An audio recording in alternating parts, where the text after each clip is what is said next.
Hola gente, ¿cómo andan? Estamos en un nuevo episodio de LRS Podcast. Yo soy Franco, creador de este podcast, y estamos en el tercer episodio ya, donde es otro episodio del libro del mito del carisma. Este libro lo estamos resumiendo lentamente y revisando cada punto para sacar las lecciones más primordiales o importantes que tiene el autor acerca de las habilidades comunicativas. ¿Por qué? ¿Por qué lo hacemos? Y este podcast empezó a eso. Yo en lo personal quería aprender lo que eran las herramientas comunicativas, ser una persona habilidosa, que tenga conocimiento de cómo, por ejemplo, voy a decir un ejemplo, cómo lidiar con personas cuando están en desacuerdo, cómo convencerlas, cómo, no sé, cómo disculparse. Y aunque hay gente que capaz que tiene ese don ya de ser así carismático, de que se lleve bien con la gente fácil, es una habilidad que se puede aprender como cualquier otra, en la realidad. Así que es interesante hacer lectura en estos tipos de libros porque nos brindan una amplia gama de habilidades para lidiar con estas situaciones y con otras más que nunca habremos imaginado. Y este episodio, el tercero, ya cuando el libro está bastante avanzado, empezamos a hablar de temas mucho más profundos y donde necesitamos un entendimiento general de lo que veníamos hablando previamente. Así que, como mera sugerencia, les recomiendo que vayan al podcast anterior al segundo y al primero para que investiguen un poco lo que estuvimos hablando, hagan una escucha rápida para después ya tener un poco el contexto de lo que estamos hablando. Este episodio básicamente va a tratar de lo que es lidiar con personas en distintas situaciones, pero el libro en este periodo donde yo he empezado y cortado los temas, trata siempre de situaciones que tengan que ver con personas, con la interacción con una persona, dependiendo, por ejemplo, si tenés que dar una crítica constructiva o tenés que disculparte. Así que esto lo vamos a ir viendo a lo largo del episodio, y la estructura básicamente va a ser el autor, y en este caso yo, menciona una situación hipotética donde una persona tiene que hacer tal acción. Por ejemplo, convencer a alguien. Bueno, ¿cómo puedo convencer a alguien? ¿Qué herramientas sociales puedo usar para convencer a alguien? Y bueno, vamos a ir hablando de eso, intentándolo llenarlo de ejemplos, así se vuelve este resumen más rico en detalles y que sea más fácil de entender básicamente a las analogías y los ejemplos que uso. Y bueno, vamos a empezar con un efecto. Al principio hablaremos de efectos sociales. El primero es el contagio emocional. Y es que, ¿qué es el contagio emocional? Es un efecto que se da por las neuronas de espejo, que así en pocas palabras, la gente te va a tratar como vos lo tratas a ellos primero. Porque vamos a llevarle un ejemplo a la realidad. Si vos sos dueño de una tienda y llega así un cliente, así abre de un portazo la puerta, llega así todo como exaltado y te dice, sí, dame esto, dame 2 clavos y 5 corchos. Así por decir cualquier cosa, ¿no? Y si vos identificás de que, no sé, que se está faltando respeto, al inicio, sin pensarlo, vos ya te vas a estar enojado. A veces nos damos cuenta, a veces no nos damos cuenta, pero la primera reacción se debe a la célula de espejo, que básicamente, como ellos nos tratan a nosotros primero, nosotros los tratamos a ellos. Después, a lo largo de la conversación, puede ser de que la forma en que los tratemos o en la forma en que los asociemos, porque en el anterior podcast hablamos de las asociaciones o a las personas, depende de las asociaciones que hagamos, la iremos tratando de distinta manera. Pero el primer, en el primer momento, todo depende de las células de las neuronas espejo. ¿Y cómo podemos usar esto a nuestro favor? Utilizar conscientemente el contagio emocional es una habilidad muy buena, realmente increíble, para empezar una conversación, ¿no? ¿No les parece? Porque con tal de que vos tengas la idea de, no, esta charla va a ser una charla alegre, así rápido, contenta, no una charla profunda, una charla alegre.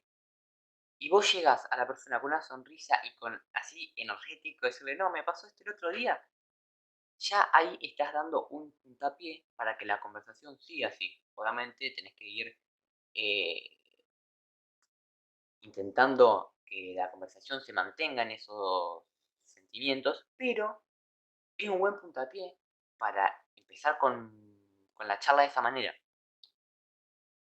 Y realmente eso lo podemos aprovechar de una manera increíble. Así que si tienen un papel y un lápiz al lado, o si no, intenten recordarse en su cerebro, tomen nota de que el contagio emocional es una habilidad increíble. Sea para empezar conversaciones, o sea también cuando están en medio de una interacción. Están así medio los dos como unas vibras muy negativas, cambia tus vibras. Y esa persona, obviamente capaz que sea complicado a veces, pero es algo que está eh, programado tan adentro de nuestro cerebro, es una habilidad tan primaria, tan primitiva de las neuronas de espejo que tiene alta efectividad. Así que vale la pena aplicarlo.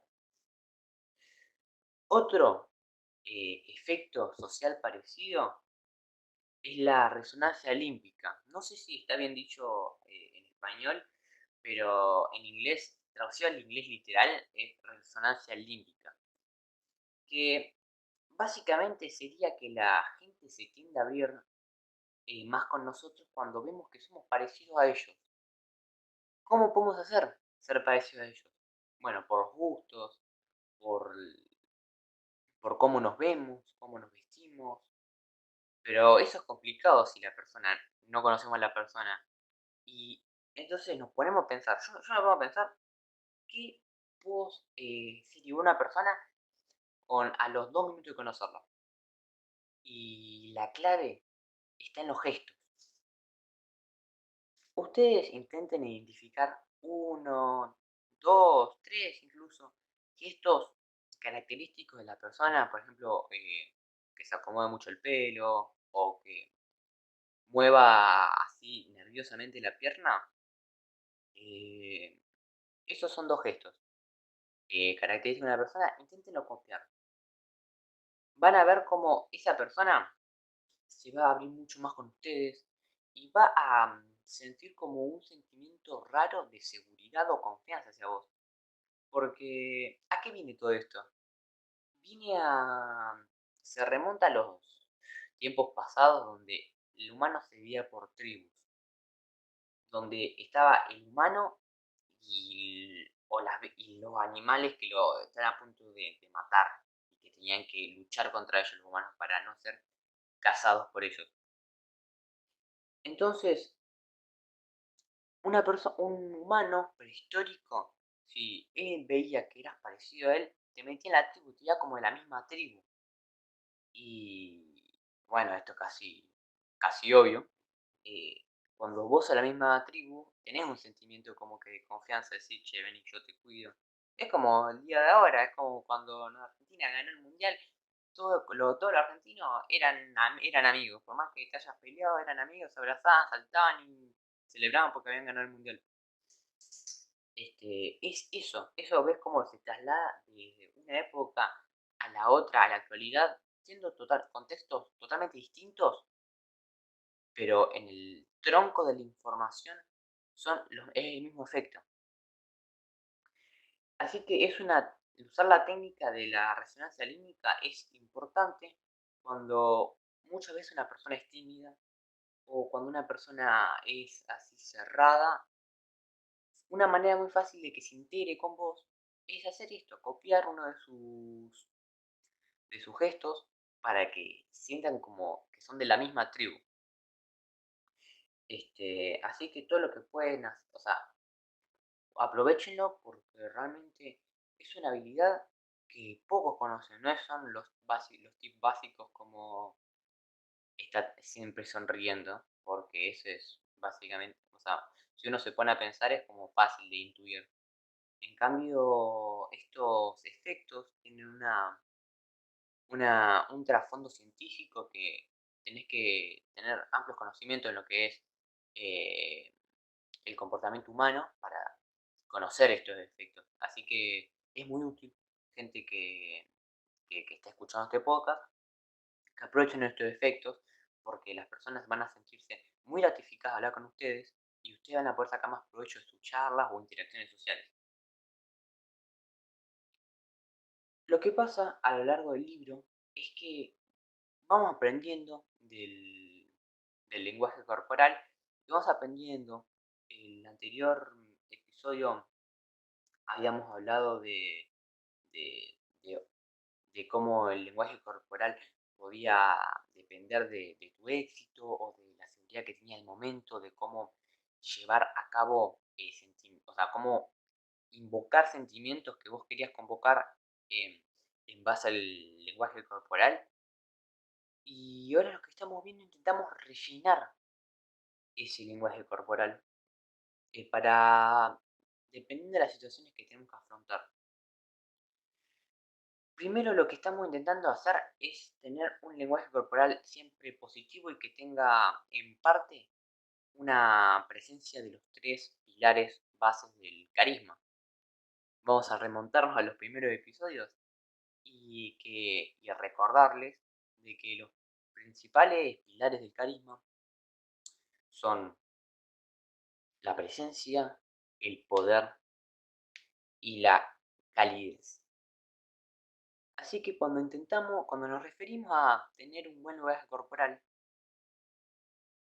es un promedio de esos tres. Porque como hablamos antes también, dependiendo de la situación, depende del tipo del carisma que tenemos que usar, porque no siempre vamos a tener que usar la misma calidez o el mismo poder o la misma presencia. Aunque en todos los tipos de carismas los tres pilares están presentes. Como mínimo en una pequeña parte, pero están presentes. Y un inciso muy importante que hace el autor es, está bien que tengamos confianza en nosotros o que seamos extrovertidos, pero algo que realmente genera malas asociaciones con nuestra figura es la violación del espacio personal. ¿A qué me refiero? En muchas culturas el espacio personal es considerado mucho más sagrado que en otros. Por ejemplo, en particular en Argentina, la gente se tiende mucho a darse abrazos, besos, y el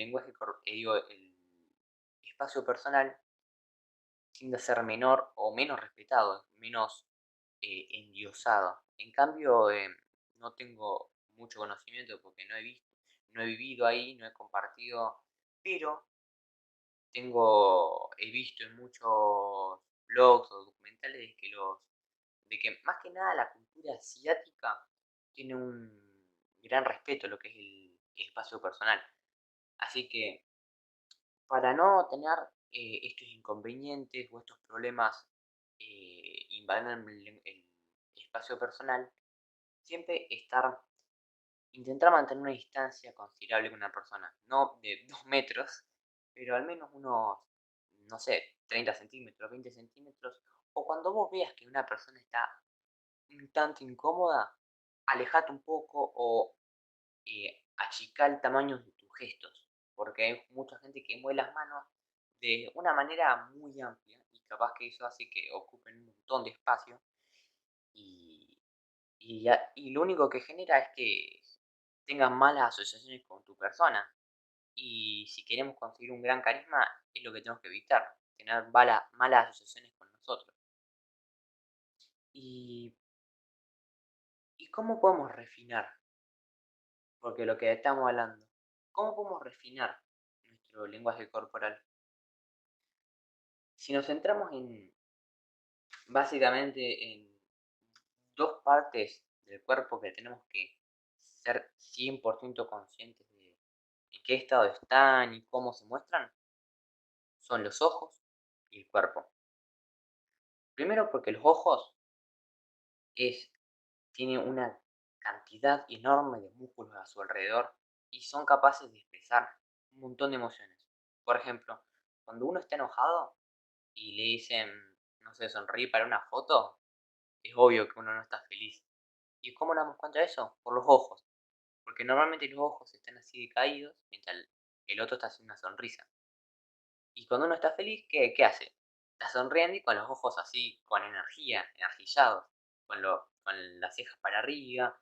Y uno fácilmente puede darse cuenta que una persona está emitiendo una discordancia entre sus emociones por, no sé, la diferencia que hay entre las expresiones de su boca y las expresiones de sus ojos. Así que es una parte del cuerpo fundamental de saber cómo proyectar los sentimientos que queremos emitir en ese momento. Por lo general, los ojos sirven para invocar o convocar la presencia y la calidez. Es complicado convocar el poder con los ojos, aunque sí puede ser teniendo en cuenta que, por ejemplo, una persona que está seria, con un poco el ceño fruncido, se puede ver con una persona así con poder, segura de sí mismo, pero eso es mucho más fácil representarlo con el cuerpo. Así que con los ojos, los pilares que se nos hacen más fácil representarlo es la presencia y la calidez.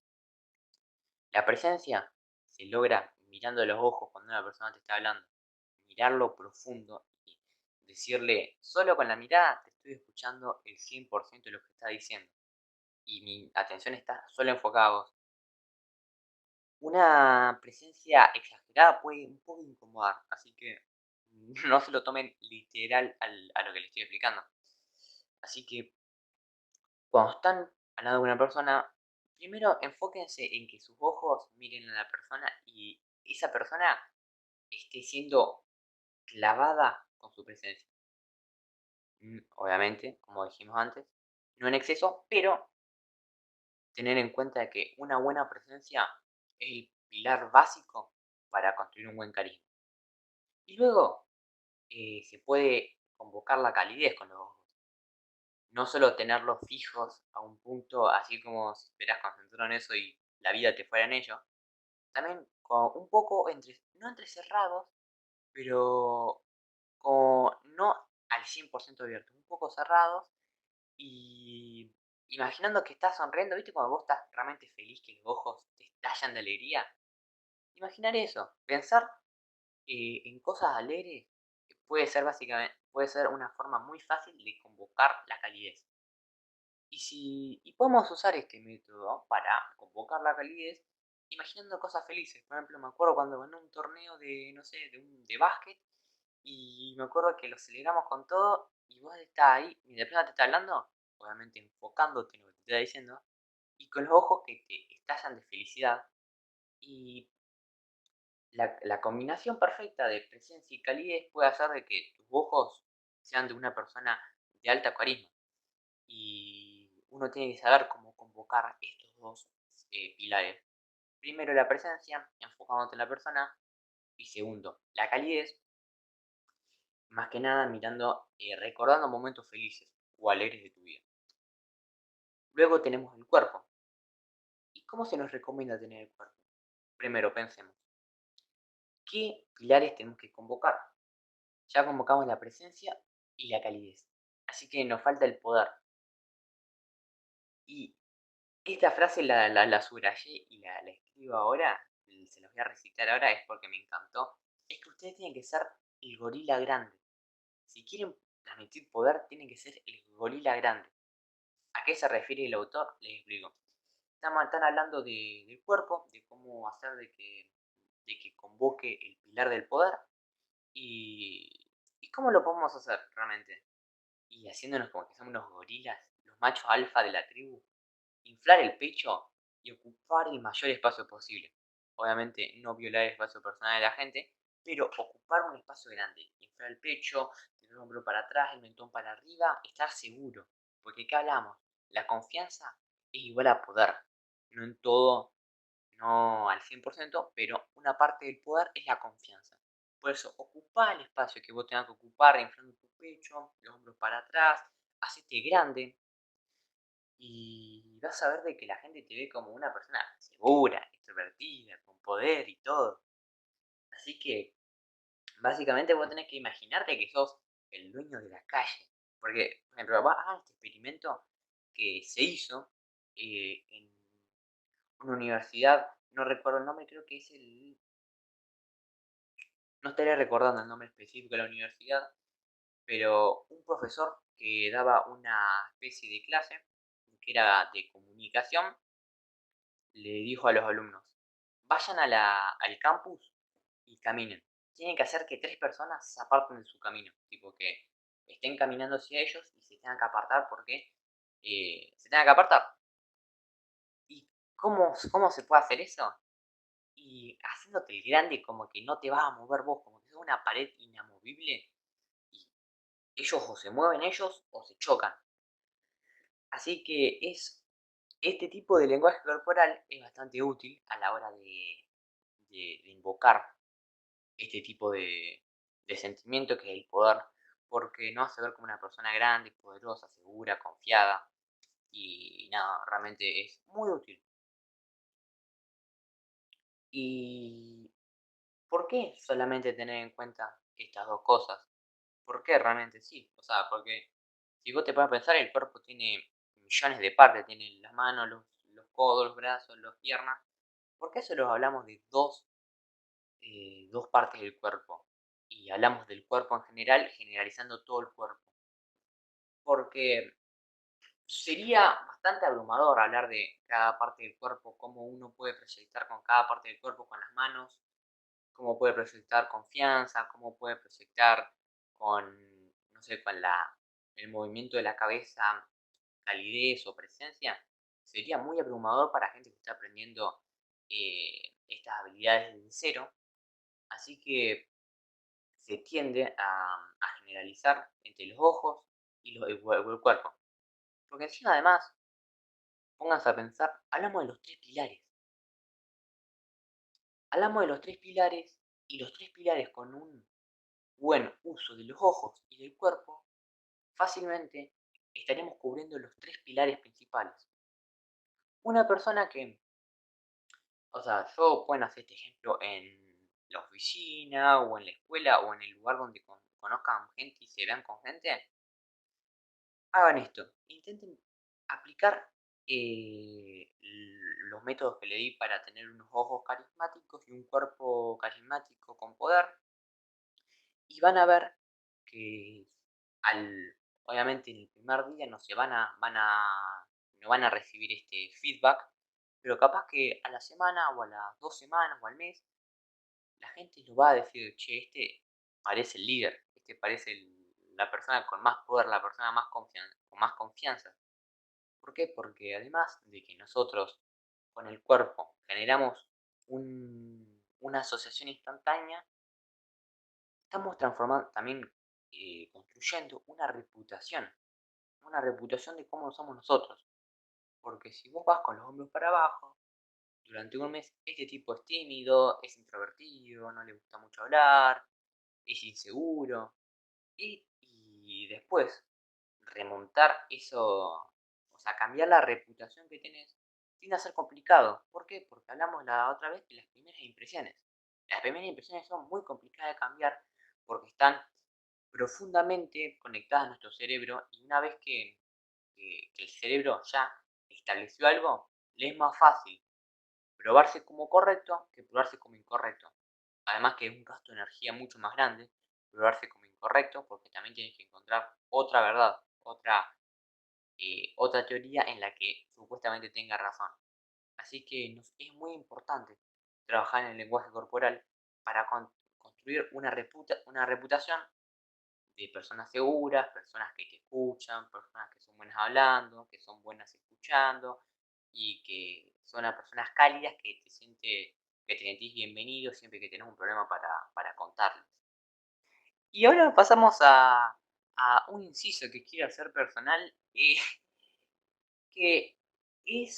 lo llamé acá en las notas que tengo otras variaciones de lenguaje corporal, porque no se dieron cuenta, a veces es gracioso, pero realmente es muy complicado lograr ese estilo del lenguaje corporal.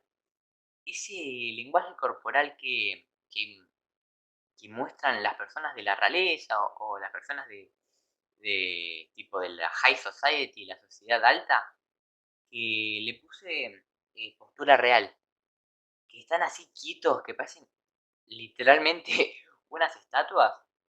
Realmente es increíble. Y bueno, yo lo anoté así como un inciso para hacer acá en el podcast, pero después mientras estaba leyendo, justo habla de eso el libro.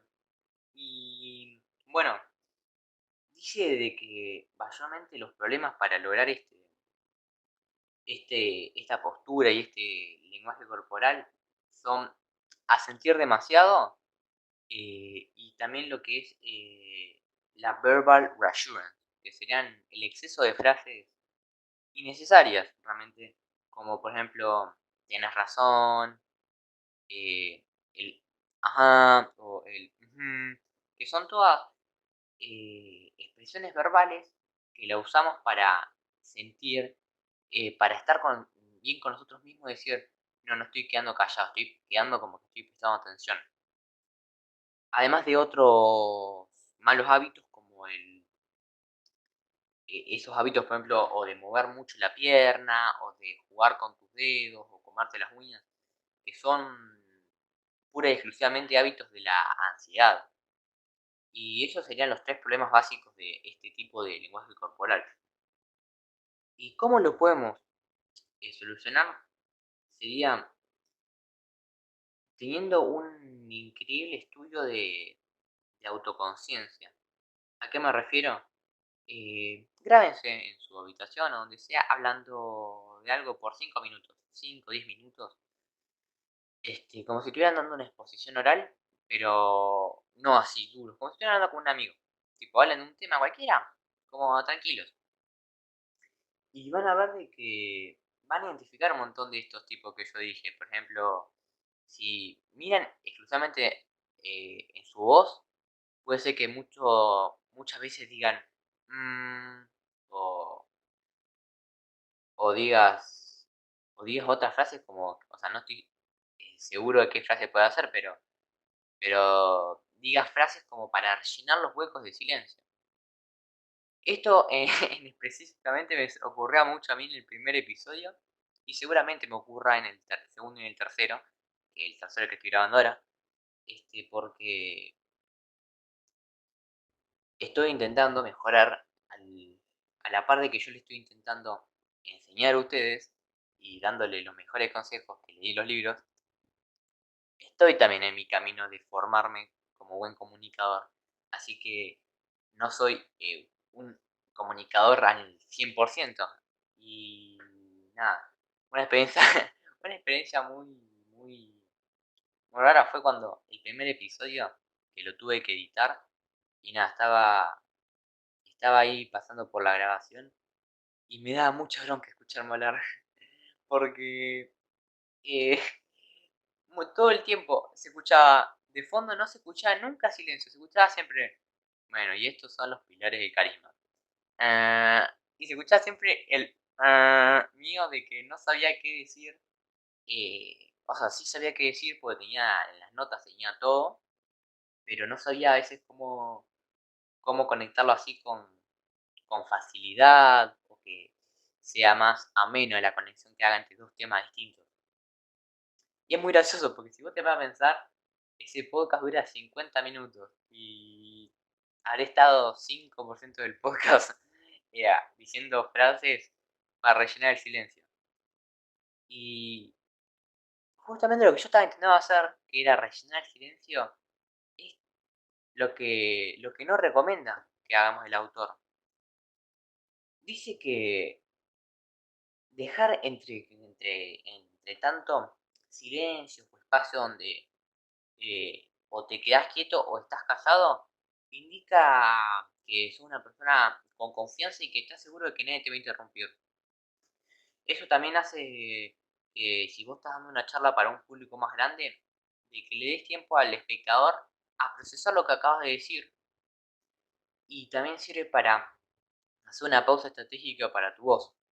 Porque si yo estuviera haciendo un podcast de 50 minutos sin parar de hablar, como si estuviera rapeando y tirando palabras, tratando de rellenar los espacios, sería un caos, no solo para ustedes, que sería una lluvia de información, sino sería también para mí un quilombo, porque la voz me quedaría estallada después de terminar cada podcast.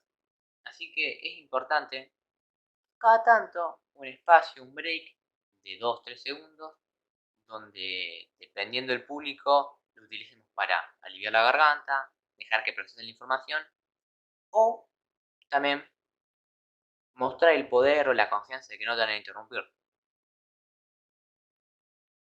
También, además, Cuando lo que yo le estoy cuando yo les digo de que eliminen esos hábitos que tienden a relacionarse con personas de bajo carisma, eh, además de que una vez que ya lo eliminás, o en el proceso de que lo estás eliminando, vas ganando confianza porque decís, hey, estoy haciendo algo para al menos mejorar mi comunicación o mejorar mi lenguaje corporal. Eso hace que tengas un suelo de confianza bastante importante a la hora de ir trabajando lo que es el autoestima, la confianza y todas esas habilidades. Y además, algo que es muy importante es el pasar un poco de vergüenza o dolor para, en cierta forma, curtirte.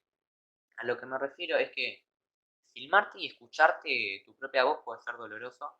Yo en primeras instancias donde, por ejemplo, he hecho videos del colegio donde me tenía que grabar a mí mismo, era un poco feo escucharme a mí, pero poco a poco fui como que fui perdiendo esa vergüenza de escucharme y decir, sí, está bien escucharme, estoy bien con mi voz, estoy bien de cómo me veo, cómo actúo frente a una cámara.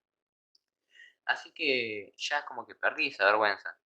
Y perder esa vergüenza a, a escuchar tu voz o a verte en una cámara, también, pero realmente mejora los niveles de confianza increíblemente. Porque la confianza es básicamente estar bien con uno mismo, estar orgulloso de uno mismo. Y si vos estás bien con tu voz, estás bien con tu cuerpo, estás básicamente bien con el 50% de lo que sos vos. Después puede ser que no te guste tu habilidad en tal cosa o tu, no sé, o ciertos malos hábitos que tenga, pero si vos tenés una confianza que no te molesta ni tu voz ni tu cuerpo, está muy por delante del promedio de la gente. Así que es importante pasar esos momentos porque si uno no pasa esos momentos de que no le gusta escuchar la voz, nunca va a perder esa vergüenza. Y es importante perderla. Y bueno, ahora vamos a saltar al como otra especie de temas que vamos a hablar, que son básicamente puramente y exclusiva lo que es lidiar con personas. Como les decía al principio del podcast, va a haber mucho tiempo donde hablemos de cómo convencer a la gente, cómo pedir disculpas o cómo, eh, por ejemplo, cómo dar una crítica constructiva. Bueno, de eso se trata este último bloque del podcast, donde básicamente vamos a hablar de situaciones específicas y de cómo actuar eh, de cara a ellas. Porque es distinto cómo actuamos frente a convencer a una persona a darle una crítica. Y empezamos con cómo convencer a personas. Probablemente la habilidad más fundamental en lo que puede ser el campo del negocio. Y acá les voy a traer un par de tips para ver cómo convencer a las personas. El primero lo apodé como divide y reinarás. O sea, realmente la frase en inglés es divide and conquer, que sería dividir y conquistar. Pero creo que la frase en español, así el refrán, es divide y reinarás. Y lo que se refiere es que habla de un caso hipotético de que si tenés que convencer a un grupo de personas que al menos el primer contacto que tengan con tu idea sean en un uno a uno, en vos y él. ¿Por qué esto es beneficioso para vos? Porque vos puedes planear cada reunión en base a cada persona.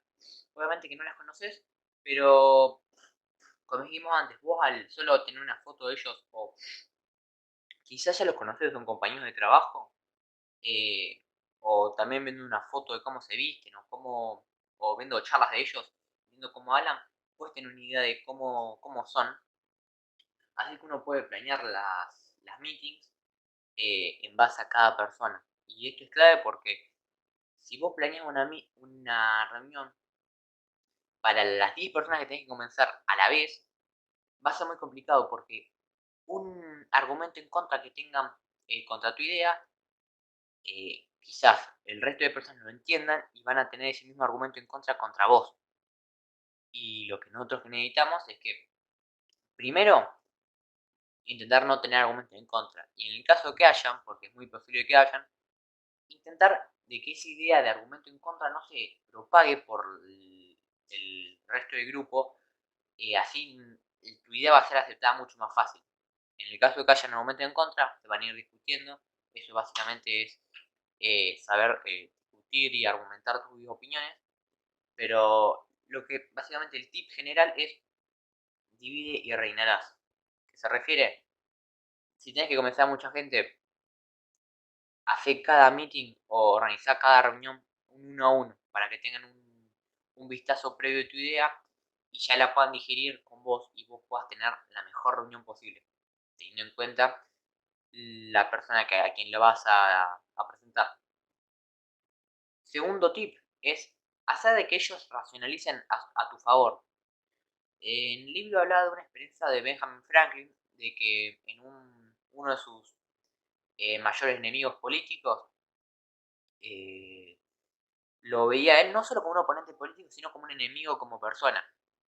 Y esto fue el mayor error que tenía en cuanto a su desempeño político, aunque sabemos que Benjamin Franklin es uno de los padres fundadores de Estados Unidos, si no me equivoco, creo que estoy 90% seguro que es un padre fundador. Sabemos que a él le fue bien en su carrera política, pero dice de que esta elección le podría haber hecho cambiar su rumbo y que sea más exitoso aún. ¿A qué se refería? Se refería a de que vos tenés que ser un oponente, no un enemigo, que son dos cosas distintas. Porque vos cuando, por ejemplo, estás en unas elecciones, estás en un uno a uno, en unas elecciones contra otra persona, si esta persona, además de que, este, si vos le explicás tus ideas y por qué vos pensás que son correctas, obviamente va a ser muy complicado que las aceptes como correctas. ¿Por qué? Porque ella tiene sus ideas. Y como dijimos antes, es más complicado para el cerebro probarse como incorrecto que como correcto. Disculpen. Pero sin embargo, se le va a hacer más complicado probarse incorrecto por una persona que le cae mal, por su enemigo. Y no solo por gasto energético, sino por orgullo. Orgullo que todo el mundo tiene. Sea cualquier persona, a menos un mínimo orgullo, todo el mundo tiene. Así que lo que nos recomienda Benjamin Franklin en estos casos es sea amable con esa persona, porque ellos se van a convertir o más receptivos con tus ideas o se va a convertir en una buena mano ayudante. Se va a convertir en un buen ayudante en cualquier momento que vos tengas un problema y necesites solucionarlo.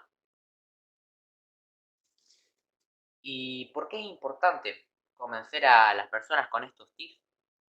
Primero porque, más allá de los argumentos, en una discusión no siempre gana el que tenga mejor argumento, sino el que sepa mejor defender ese argumento.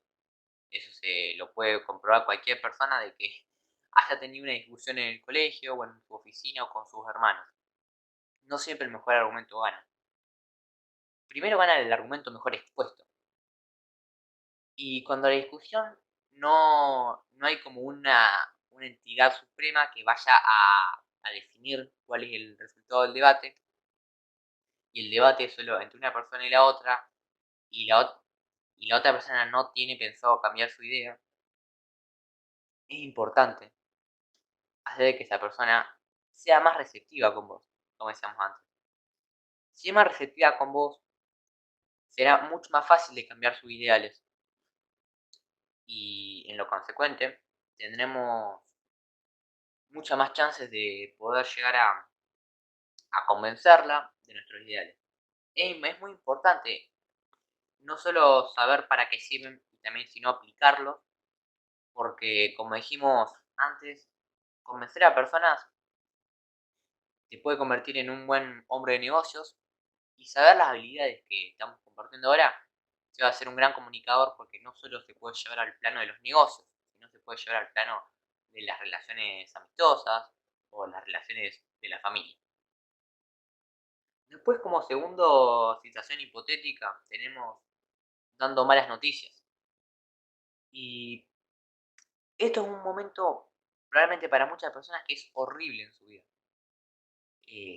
¿Qué puede ser de una mala noticia? Decirle a tu pareja que no querés estar más con ella, que querés pedirte un tiempo o separarte. Es un momento feo, sí, porque los dos están sintiendo tremenda disconformidad al hablando de eso cara a cara, teniendo que afrontar todo eso, están diciendo todo lo malo que sienten y hace quizás es vergonzoso o es a veces no es tan confortable como no decirlo. Así que el primer tip que se les puede dar es que a la otra persona cuando vos organizás la reunión para darle esa mala noticia, una táctica inteligente para que la charla, al menos esa persona no se sienta tan eh, con un disconfort tan grande y no se vuelva a la defensiva. Porque una persona cuando ya siente tanto disconfort empieza a tirarse más a la defensiva y en lo consecuente se vuelve mucho menos receptiva, es más complicado que acepte tus argumentos o tus razones por lo que vos estás decidiendo algo. Así que eh, dejarle un objeto, por ejemplo, el autor en lo particular dejaba un pedazo de Play-Doh en la mesa, pero pueden ser también unas velas o, no sé, un papel para que estén jugueteando con eso y ese disconfort que están sintiendo lo traspasen a eso. Eso es una técnica que se utiliza en terapia muy frecuentemente y es útil para que al recibir las buenas noticias esa persona no se sienta tan mal con vos, porque a veces ni siquiera vos querés cortar el lazo total con esa persona, necesitas darle esa mala información, pero la relación va a seguir estando.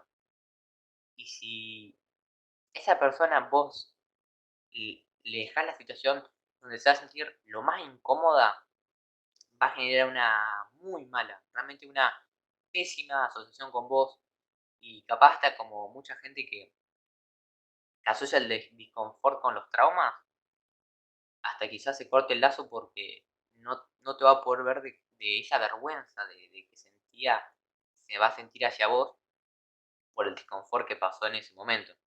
Así que es importante dejar un objeto para que alivien su disconfort en medio de la discusión o la charla que estén teniendo para que liberen todo eso que necesitan liberar.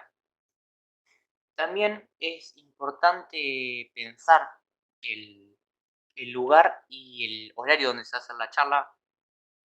Por lo general, el lugar recomendable sería un lugar tranquilo y callado, este, y a las primeras horas del día, porque mayormente las personas tienden las que trabajan, ¿no? Y las que van al colegio, tienden a como sobrecargarse luego de que pasan las primeras horas del día por todas las tareas que estén haciendo. Por ejemplo, cuando estás en la oficina, tenés que terminar una presentación para unos, tenés que trabajar en una charla, tenés que asistir a una reunión, y eso te cansa mentalmente. Y es importante que una persona o sea, que esté preparada para recibir esas malas noticias. Así que también para ser empáticos con la otra persona, eh, se le sugiere que usemos todas las habilidades que aprendimos de mejora de la calidez, como la empatía o la compasión, para que la noticia sea recibida de la mejor manera. Y porque sabiendo cómo entregar de la manera más suave malas noticias, es la mejor manera de evadir estas malas asociaciones con vos. Además de que te permite mantener relaciones sociales que en el futuro pueden servirte de gran ayuda en lo que sería el networking y todo eso. Por eso tenemos que pensar desde un plano de que cualquier persona nos puede ayudar en cualquier momento de nuestras vidas. Así que conservarlas es clave. ¿Y cómo las podemos conservar? Cuando haya que dar malas noticias, no guardárnoslas en nuestra mente y no decirlas, porque esa no es una solución, el escapar. La solución es darlas a las malas noticias, pero teniendo en cuenta la mejor manera de que sea recibida de una manera lo más suave. No sé si me explico. Luego pasamos al escenario de dar una crítica mala o una crítica constructiva, pero que tiene connotancia negativa. Y lo dividí en tres incisos. ¿Y cómo serían? Cuando vos ves el comportamiento que querés cambiar, en el caso que sea un comportamiento, y si es, no sé, el resultado de un proyecto, comentarlo cuando la persona esté en un estado receptivo para que, como dijimos en el caso de dar malas noticias, que pueda sobrellevar esa mala crítica o la mala noticia. ¿Cuándo es ese mejor momento? A las primeras de la mañana, en un lugar calmado, donde no tenga su atención enfocada en mil cosas, sino solo en vos y nada más. Después, ¿cómo lo tenemos que dar? Porque una, una crítica constructiva negativa, si se da de una mala manera, puede ser casi devastadora o puede ser una oportunidad para crecer. Así que para hacer de que sea suave de procesar y sea interpretada como una nueva oportunidad de crecer, tenemos que seguir estos tres tips. Que sea específica y breve. Tiene que no enfocarse en todo lo que salió mal. Tiene que enfocarse en puntos clave. Por ejemplo, salió mal la venta de un producto y capaz que el diseño no era el mejor porque no era adecuado para la orientación de edades que apuntamos. Eso es breve, específico y es distinto a decir, no, el producto no tuvo buenas ventas porque el diseño era malo, el color era malo, apuntamos mal al público, las campañas de publicidad también fueron nefastas. Darle tanta información, tantos inputs de errores al que nos esté escuchando puede ser abrumador y puede ser que se sienta, hice todo mal, porque realmente es uno cómo se siente. Hice todo mal, la cagué, el producto fue malísimo, así que es importante ser específico. Luego, como dijimos antes en otros casos, porque cuando se tiende a hablar de cómo dar malas noticias o malas críticas, aunque hay algunas diferencias, dentro de todo las cosas son parecidas. En este caso dice que la empatía y la compasión son clave, y es verdad, como para dar malas noticias. Porque vos tenés que pensar de que lo que tenemos, o sea, por decirle a una persona que su producto fue malísimo, hay gente que va a decir, está bien y se lo toma como un desafío para que el producto sea mucho mejor y callarle la boca a todos. Pero hay otras personas que no se motivan así, no se motivan de esa manera y decirle que hicieron un proyecto malísimo o un producto malísimo, los va a devastar y van a hacer que se rindan.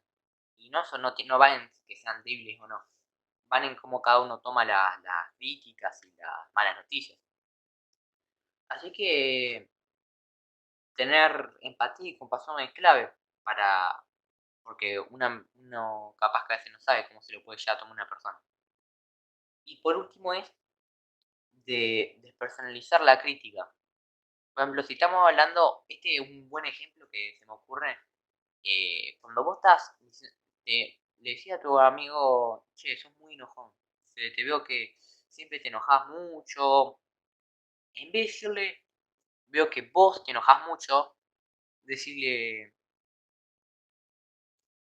noto que estás muy enfadado, o sea, no, ahí me expresé mal. Decir, no me gusta mucho como el enojo, pero y siempre sacando el no me gusta lo tuyo, no me gusta vos, no me gusta tu actitud, todo lo que tenga que ver con la persona. Discúlpeme que ahí un poco me trabé intentando darle ejemplo, pero eh, podría decir, en vez de decirle te noto muy enojón y no me gusta eso, decirle no me gustan las personas enojadas. Eso totalmente cambia totalmente la, la, la polaridad de la crítica que le estás dando. E inclusive, puedes, puedes darle un toque personal para que no se sienta que es de él la crítica, es algo que él siente, tipo que uno mismo siente. Es decir, en lo personal, no me gustan las personas enojonas o enojadas. Y eso hace como que no se sienta como que vos estás enojado, sos un enojón y todo. Hace que yo esta persona la valoro, no quiero que sea una persona enojona porque a él no le gusta. No quiero hacerle mal a él. Así que es más propenso de que esa persona puede llegar a cambiar o tomar de esa crítica de mejor manera. Y por último, ¿en qué orden dar la crítica? Y esto creo que es clave. Más allá del cómo y el cuándo lo das, si vos no prestás atención a esto, el orden, la crítica puede ser mm, en un orden fantástico y vos le das en un mal horario y de mala manera y puede, va, aunque de mala manera, mm, creo que de mala, o sea, discúlpeme que me trae de vuelta, discúlpeme, estoy muy perdido. Yo creo que el orden y el cómo lo decís son muy importantes. Capaz mucho, el orden depende un montón de cómo cierra esa persona luego de que vos les das la crítica. Y no importa dónde se lo decís, si el cómo y el orden que se lo decís están mal, pueden eh, alterar un montón cómo esa persona se vaya de esa situación luego de que vos ya le das la crítica. Ahí me salió ver. Es que me confundí el cómo, lo tomé como si no tuviera importancia y es casi la pieza fundamental. En el orden de que se tiene que dar una crítica, vos empezar con cosas positivas acerca de la persona, es decir, hablamos en el caso de la persona enojada. Yo sé que es una persona trabajadora, es una persona que siempre estoy a mí para ayudarme y realmente siempre entendiste, siempre cuando yo te hablaba y en el momento de que yo tuve algún problema vos me ayudaste. Y tanto como vos fuiste así conmigo, yo quiero ser así con vos. Es la primera parte. Es una parte positiva para decir, para que esté más receptiva y no decirle, no, vos, hay algo que me re enoja de vos. Porque esa persona ya al instante se va a volver defensiva y va a ser menos receptiva a lo que vos le vayas a decir. Bueno, luego está la crítica en sí, que vos decís, eh, no sé, no me gusta de las personas enojadas, en lo personal no disfruto mucho tiempo pasando con ellas, con- teniendo muy en cuenta el tip que les di de despersonalizar la crítica, no mencionar casi nunca o pocas veces la palabra vos o tú o, por ejemplo, tu enojo o vos sos enojón. Todo eso hay que intentar evitarlo. Y luego una apreciación positiva. Como realmente aprecio mucho que haya escuchado esto lo que tenía que decirte, que yo, si vos necesitas cualquier ayuda, yo te voy a ayudar, porque vos me ayudaste un montón cuando yo me sentía mal.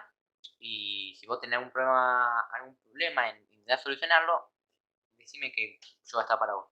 Es una apreciación positiva para que la persona cuando te mires, che, estoy haciendo algo mal, pero no estoy tan mal, no estoy hundido. Y eso es importante para que la crítica sea tomada de la mejor manera. El último situación hipotética es eh, disculparse eh, apropiadamente. Y para empezar a disculparse apropiadamente, lo importante es primero perdonarse a uno mismo. Más que nada por el hecho de que al momento de dale que nos equivocamos y tenemos que pedir disculpas, tenemos que al menos perdonar a nosotros para evitar esos sentimientos de enojo, o de tristeza, o de baja autoestima con uno mismo. Así que es fundamental disculparse con uno mismo. Luego estaría el hecho de llenar su mente o sus intenciones con el, con el sentimiento de querer disculparse y tener la mejor relación con la persona. Así que uno cuando se disculpa, acepta que está equivocado, este, y se llena con el sentimiento de estar 100% arrepentido de lo que hizo. Con, la, con ese sentimiento se puede llegar muy lejos debido a que uno está decidido a llegar a un objetivo común y, y básicamente para llegar a ese objetivo tiene que estar arrepentido de lo que hizo. Luego, como tercer tip es darle una personalidad a las disculpas utilizando la palabra de yo estoy arrepentido, me siento mal por lo que te hice, personalmente sé que no se va a repetir y esas palabras nos van a servir para darle un mensaje mucho más profundo y personal a la disculpa que queremos dar a la persona.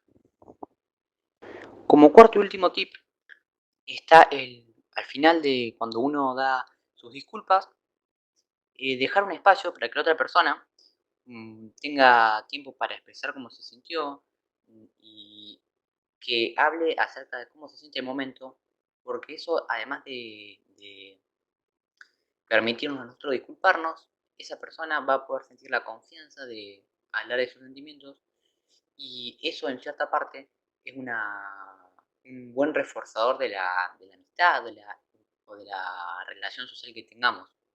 Por eso es muy importante que dejemos un pequeño espacio al final de la charla para que esa persona hable y como regla máxima, como regla número uno, es muy importante no interrumpir.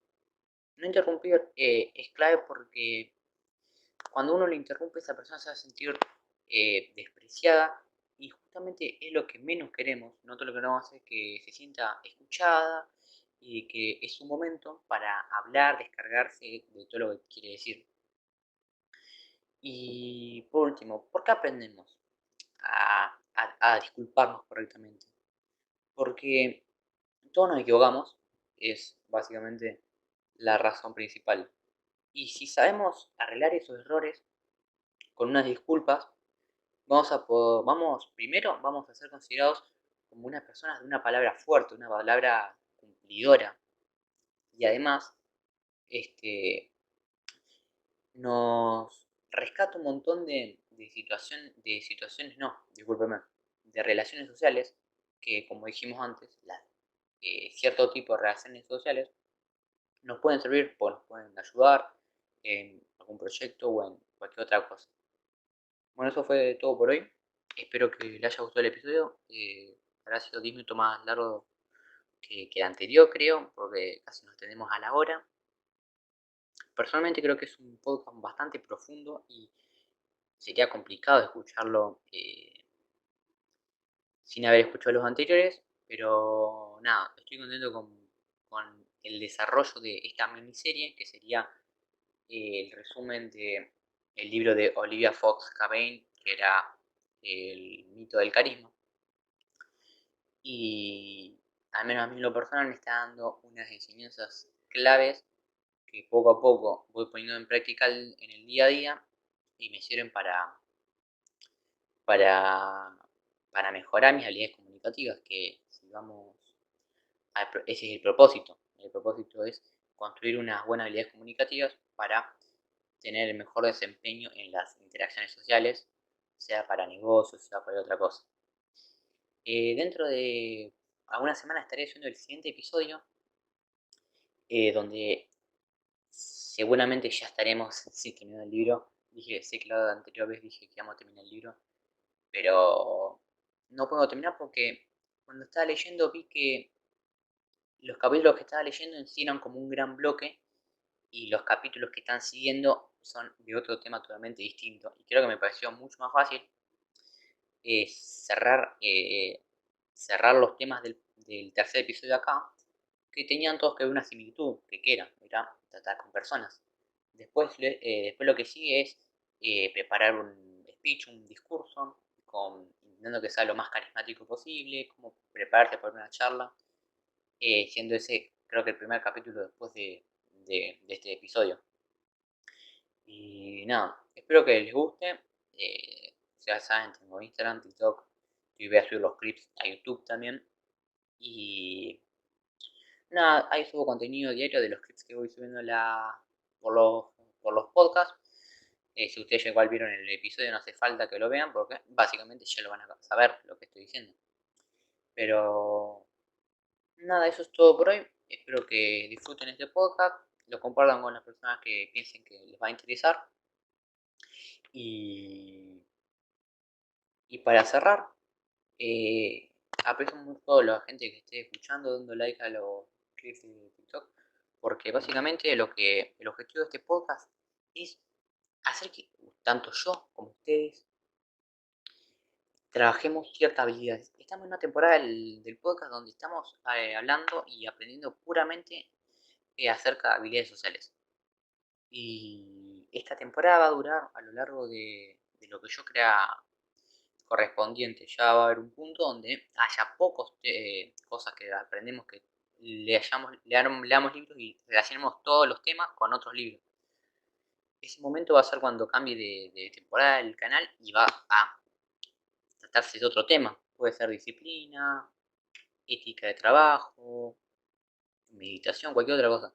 Pero es importante que nosotros aprendamos las habilidades sociales porque nos permite primero principalmente una habilidad básica en lo que fue la evolución del humano, que fue lo de poder comunicarse. La comunicación es un privilegio que se nos dan a nosotros los humanos y saber aprovecharlo al máximo para convencer personas, para tener buenas relaciones, creo que es clave para personas del siglo XXI. Nada, eso es todo por hoy. Espero que les haya gustado. Nos vemos en el siguiente episodio.